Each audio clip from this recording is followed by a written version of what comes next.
नमस्कार, डीवीएन टीवी की खबरों में आपका स्वागत है। पश्चिम बंगाल की ममता बनर्जी सरकार को बड़ा झटका देते हुए सुप्रीम कोर्ट ने गुरुवार को कलकत्ता हाई कोर्ट के उस आदेश को बरकरार रखा जिसमें साल 2016 की शिक्षक और गैर शिक्षक भर्ती में हुई करीब 25,000 नियुक्तियों को रद्द कर दिया गया था।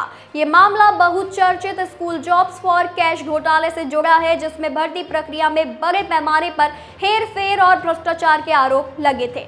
मुख्य न्यायाधीश संजीव खन्ना और न्यायमूर्ति पीवी संजीव कुमार की पीठ ने कहा कि पूरी भर्ती प्रक्रिया धांधली और फर्जीवाड़े से दूषित थी, जिससे इसकी वैधता और विश्वसनीयता खत्म हो गई।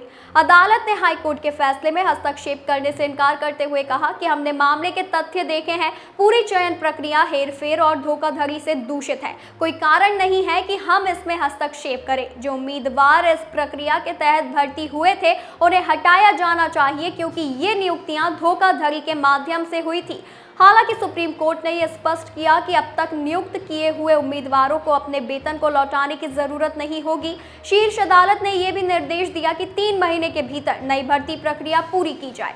इसके साथ ही सुप्रीम कोर्ट ने कहा कि नई चयन प्रक्रिया में उन उम्मीदवारों के लिए कुछ छूट दी जा सकती है जो इस घोटाले से अछूते हैं। ये घोटाला पश्चिम बंगाल के सरकारी सहायता प्राप्त स्कूलों में साल 2016 में हुई भर्ती से जुड़ा है। इस परीक्षा में 23,000 से अधिक उम्मीदवारों ने भाग लिया था, लेकिन बाद में यह आरोप लगा कि ओएमआर शीट्स का गलत मूल्यांकन किया गया और कई अपात्र उम्मीदवारों को गलत तरीके से नौकरी दी गई। कलकत्ता हाईकोर्ट ने अप्रैल 2024 में इन सभी नियुक्तियों को अवैध ठहराते हुए उन्हें रद्द कर दिया था। हाईकोर्ट ने कहा था कि यह स्पष्ट नहीं है कि 23 लाख उत्तर पुस्तिकाओं में से किन किन की जांच सही तरीके से की गई थी, इसीलिए सभी की दोबारा जांच होनी चाहिए। हाईकोर्ट ने सभी नियुक्त कर्मचारियों को अब तक मिले वेतन को लौटाने का आदेश दिया था, लेकिन सुप्रीम कोर्ट ने इस आदेश को खारिज कर दिया।